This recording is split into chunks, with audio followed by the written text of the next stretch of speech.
At dinner, my girlfriend's mom said, "You're lucky my daughter even gave you a chance." She laughed and added, "Yeah, I usually date men with real money." I smiled. Next morning, I moved out and left a copy of $1.9 million startup sale on the counter. They haven't stopped calling since. Hey viewers, just a quick thanks. Over 14% of you are already subscribed, and it means the world. If you're new here and enjoy these stories, join the family by hitting that subscribe button. We're on the road to 10,000. Alright, Reddit, this happened 2 weeks ago, and I'm still getting voicemails about it daily, so figured I'd share the whole mess. I'm 28M Kevin, been dating Ashley 26F for about 10 months. We moved in together 4 months ago when my lease was up. Nothing too serious, just splitting rent and seeing how things went. Ashley works at a boutique clothing store, makes decent money, but nothing crazy. Lives pretty simply, drives an older Honda, shops at Target. I liked that about her. Seemed down to earth compared to other girls I dated. I run a small app development company. Started it in college, just me and my laptop building apps for local businesses. Nothing flashy, no fancy office, just grinding away in coffee shops and my apartment. Been profitable for 3 years, but I keep my overhead low and don't really talk about money much. Ashley knew I did tech stuff, but I never got into specifics about revenue or anything. She'd see me working on my laptop all day and probably figured I was just another freelancer scraping by, which was fine with me. I'd rather someone like me for me, not my bank account. Her family, though, different story. Ashley's mom, Patricia, is one of those women who thinks designer handbags are a personality trait. Always name-dropping expensive restaurants, talking about her yoga classes at the country club, complaining about her housekeeper. Real Housewives energy, but in suburban Ohio. Her dad, Richard, owns a mid-level accounting firm, does well enough to fund Patricia's lifestyle, but acts like he's Warren Buffett because he drives a BMW and plays golf on weekends. They've always been polite to me, but I could tell they weren't impressed. Patricia would ask questions like, "So Kevin, what exactly do you do?" in that tone that really means, "Are you worthy of our daughter?" I'd usually just say, "Software development," and change the subject. Seemed easier than getting into business details with people who were clearly judging me. Things came to a head 2 weeks ago at Ashley's birthday dinner. Patricia insisted on taking us to this upscale steakhouse downtown. The kind of place where they don't list prices on the menu and the waiters treat you like you're privileged to be there. I offered to pay, but Richard waved me off. My treat, son, family celebration. Should have been my first clue something was up. Dinner started normal enough. Patricia going on about some charity event, Richard complaining about taxes, Ashley talking about work drama, standard family stuff. Then the wine started flowing and Patricia's filter came off. "Ashley, honey, you look so pretty tonight." "Doesn't she look pretty, Kevin?" "She always looks pretty." Such a sweet boyfriend. Ashley's always been good at finding the nice ones. The way she said nice made it sound like a consolation prize. "Kevin, tell us more about your work." "Ashley says you're in computers?"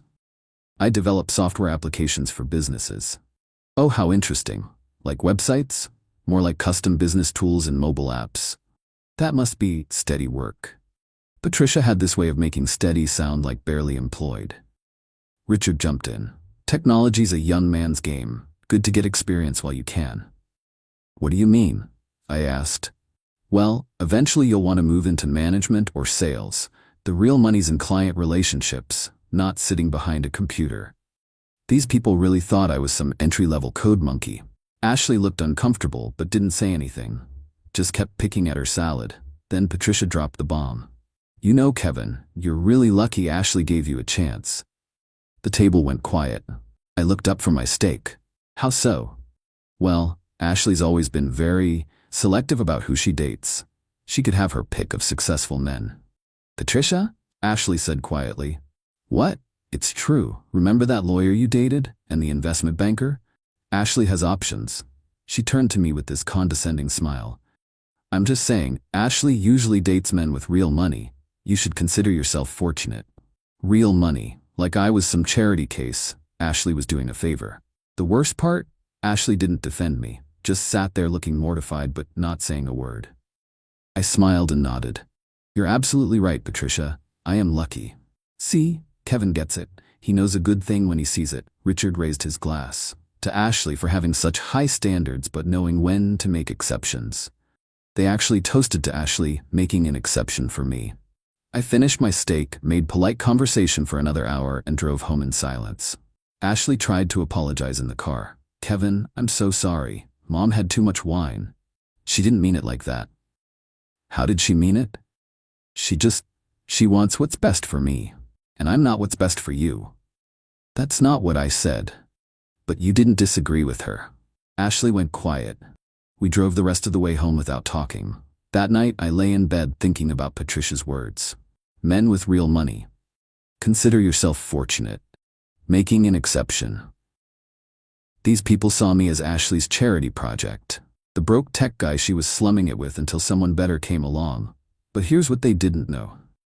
6 weeks ago, I got the final paperwork for selling my biggest app to a tech company. $1.9 million. The money hit my account 2 weeks ago after all the legal stuff cleared. Been working with an accountant on the tax situation and figuring out next moves. Maybe expand the business, maybe take some time off, maybe invest in real estate. I hadn't told Ashley because honestly, I wanted to see if she was with me for the right reasons. The timing of the sale was perfect for that test. Turns out she wasn't. Neither was her family. The next morning, Ashley left early for work. Said she had to open the store and wanted to give me space to cool off. Perfect timing. I spent the day packing my stuff. Wasn't much. I lived pretty minimally. Clothes, laptop, few personal items. Good thing the apartment was month to month so I wouldn't be stuck with lease obligations. Before I left, I printed out the sale agreement from the app deal.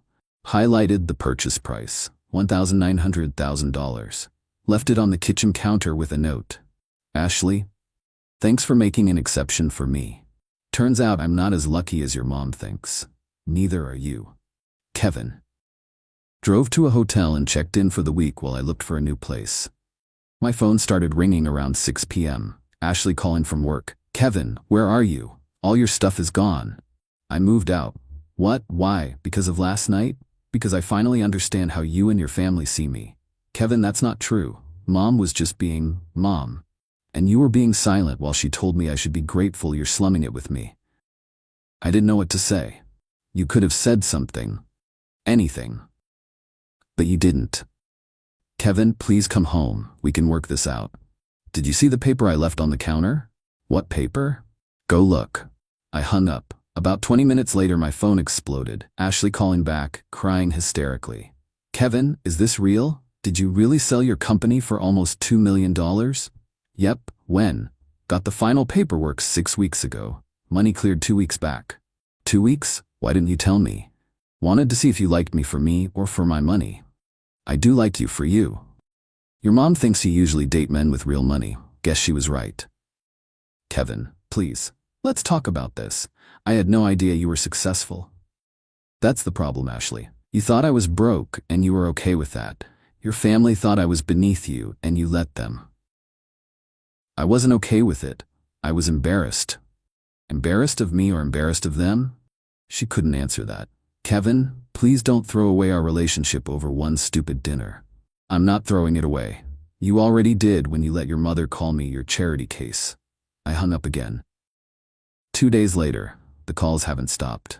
Ashley, Patricia, even Richard reached out trying to smooth things over. Patricia left this voicemail. Kevin, honey, I think there's been a misunderstanding. I never meant to suggest you weren't successful. I barely know anything about your business. Right. She knew enough to call it steady work and suggest I move into sales. Richard called too. Kevin, son, let's grab coffee. Man to man, I think we got off on the wrong foot. Now I'm son, instead of the guy who should consider himself fortunate. Ashley's been texting constantly. Kevin, I miss you. Please let's talk. I told Mom what she said was wrong. She feels terrible. Dad wants to apologize too. He respects entrepreneurs. Kevin, I love you. Money doesn't matter to me. Please don't let my family ruin what we have. That last one was interesting. She finally admitted her family ruined something. The best one came yesterday from Patricia herself. Kevin, I hope you know I think very highly of entrepreneurs. Richard started his own business too. We're not money-focused people. Ashley is heartbroken. Please call her. Entrepreneurs. Now I'm an entrepreneur instead of a computer guy who should be grateful. 1 week later, found a nice apartment downtown. Better neighborhood, better view, better everything. Signed a 2-year lease and bought some actual furniture instead of living like a college student. Ashley showed up at my new place yesterday. Must have gotten the address from the mutual friend who helped me move some furniture. Kevin, please just listen to me. I'm listening. I never cared about money. I liked you before I knew about the sale, but you didn't defend me when your mom basically called me a loser. I should have. I was wrong. I was a coward. Yes, you were. Kevin, I love you. Can we please try again? I looked at this woman who'd sat silently while her mother told me I should be grateful for Ashley's charity, who'd let her father toast to her, making an exception for me. Ashley, if I was actually broke, would you still want to try again? That's not fair. You're not broke. But if I was? She hesitated. Just for a second, but I saw it. Yes, of course. You hesitated. No, I didn't. Ashley, you just found out I have money and suddenly you're heartbroken about losing me. Before that, you were fine with your family treating me like your charity project. That's not true. Your mom literally said you usually date men with real money and I should consider myself lucky. You said nothing. I was shocked. You were embarrassed of me. She started crying. Kevin, please, I made a mistake. People make mistakes. Some mistakes show who you really are. So that's it? You're just done? Ashley, you and your family saw me as beneath you until you found out I had money. Now suddenly I'm worth fighting for? It's not about the money. Then why didn't you fight for me at that dinner? She didn't have an answer. Kevin, what do you want me to do? I can't change what happened. I want you to understand why it happened. You and your family judge people by their bank accounts. When you thought I was broke, you were settling. Now that you know I'm not, you want me back. That's not who I am. It's exactly who you are, Ashley. It's who your whole family is. She left crying. Haven't heard from her since. Final update, 2 weeks later. The circus is finally calming down. Ashley stopped calling. Patricia and Richard sent one final attempt through Ashley's sister, begging me to reconsider. Ashley's learned her lesson. She knows she was wrong. Please give her another chance. Learned her lesson. Like this was about teaching Ashley a lesson instead of me figuring out who she really was. I didn't respond. Been focusing on figuring out what to do next. The 1.9 million gives me options after taxes and everything. Thinking about starting a new company, maybe investing in other startups, maybe traveling for a while. Funny thing is, I'm way happier living alone in my new place than I ever was playing house with Ashley. Turns out when you remove people who think you're beneath them, life gets a lot more peaceful. Met someone new actually. Emma runs her own marketing agency. Found out about the app sale early on because we were talking about business stuff and it came up naturally. Her reaction? That's awesome. What are you planning to do next? Not, why didn't you tell me sooner? Or, I had no idea you were successful. Just genuine interest in my work and plans. Different kind of person entirely. The whole thing taught me something valuable about showing your hand too early. Ashley thought she was settling for me. Her family thought they were being generous by accepting me. Turns out they were the ones who should have felt lucky. Patricia was right about one thing though. Ashley usually dated men with real money. She just didn't realize she was dating one until it was too late. Sometimes the best revenge is just proving people wrong after they've already counted you out. Edit. Getting lots of DMs asking what kind of app I sold. It was a inventory management system for small restaurants. Not sexy, but turns out restaurant owners will pay good money for something that actually works. Edit 2. To everyone asking why I didn't just tell Ashley about the money earlier, I wanted to see if she'd stick around when she thought I was broke. She didn't defend me when her family called me a charity case. That told me everything I needed to know. Edit 3. For those asking about the logistics, yes, the apartment was month to month. Yes, I'm working with accountants on taxes. And yes, I have documentation of the sale.